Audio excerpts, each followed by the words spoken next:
15 day আমাৰ তাতে মানে মানুহ কেইজন মানে পাঠৰ মানে কিবা চেলিব্ৰেশ্যন হৈ আছিলে তাতে মানে 15 ডে দিনাখন বাথৰ চেলিব্ৰেশ্যন এখন ঘৰত দিছিলে তাতে মানে বহুত মানুহে প্ৰসাদ খালে নহয় মাহ খাই পেলাই মানে নেক্সট দিনাখন মানে 16 তাৰিখত মানে অলপ কমপ্লেইন দিছে যে বমিটিং হৈছে আৰু কমপ্লেইনবোৰ দিলে তাৰপিছত আমাৰ এইবিলাক মানে বহুত মানুহজনৰ তেনেকুৱা চেম কণ্ডিশ্যন হৈছিল চবে সকলোৱে তাতে আমাৰ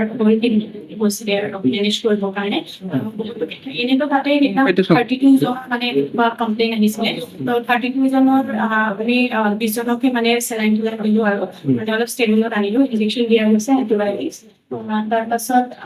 আৰু বাকীখিনি যি আছে সেইখিনি মানে মেডিকেশ্যনেদি কণ্ট্ৰল কৰিব পৰাৰ কাৰণে কণ্ট্ৰল কৰি দিয়া হৈছিল এইকেইটা ষ্টেবল হৈ গৈছে সকলোৱে তাৰপিছত আকৌ আজি কি হ'ল 17 ৰিপৰ্ট মানে এতিয়া আমি এতিয়া ডায়গনচিছটো গম নাপাওঁ যে কি খাই পেলাই হৈছে বা এনেইতো বুধ মাহতে কিবা এটা বস্তু আছে মানে কিবা এটা পয়জনাছ বস্তু আছে মানে যোনটোৰ কাৰণে ফুড পয়জনিং হৈছে এতিয়া সিহঁতৰ কাৰণে আমাৰ লেবৰেটৰী নাহিব হস্পিটেলৰ পৰা লেবৰেটৰী নাহিব লেব টেকনিচিয়ানে আহি পেলাই মানে মাইক্ৰ'বায়'লজিষ্ট এজনী আহিব মানে আৰু কালি মানে ষ্টক ইয়াৰ কথা এজন মেপিং কৰিব ডায়গনচিছটো তাতে গম পাব যেটো বেটনৰ কাৰণে আপোনালোকে মাৰ্কেটটো হয় মানে মাটিটো খোৱাব লগা হৈছে মানে আমাৰ যিহেতু ষ্টেট ডিস্পেন্সাৰী হিচাপত ইমান বুলি বেগ নাই 4-5টা তেনেকুৱা আছে টোটেল 5টা আছে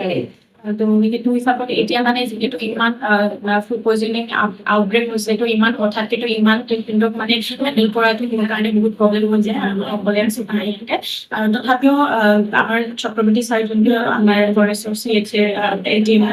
চাই আছে তেখেতে মানে বহুত সহায় কৰিছে আৰু আমাৰ নৱচাৰৰ সহায় কৰিছে মানে এখেতো মানে চাইছে আৰু এতিয়া আজি যোনবিলাক আনিছে চবতো মানে ষ্টেবল আহিছে তথাপিও মানে তিনি চাৰিটা অলপ চিৰিয়াছনেছ আছিলে সেইটো মানে পুৰা আমি ষ্টেবল কৰিছো এজন তথাপিও চিৰিয়াছ হৈ আছে সেইজনীক এতিয়া আমি ৰেফাৰ কৰিম মানে যোনটো ইয়াত চব বস্তু এতিয়ালৈকেতো বৰ্তমান আমি এজনকে ৰেফাৰ কৰিছো বাকীকেইটাতো ষ্টেবল হৈ আহিছে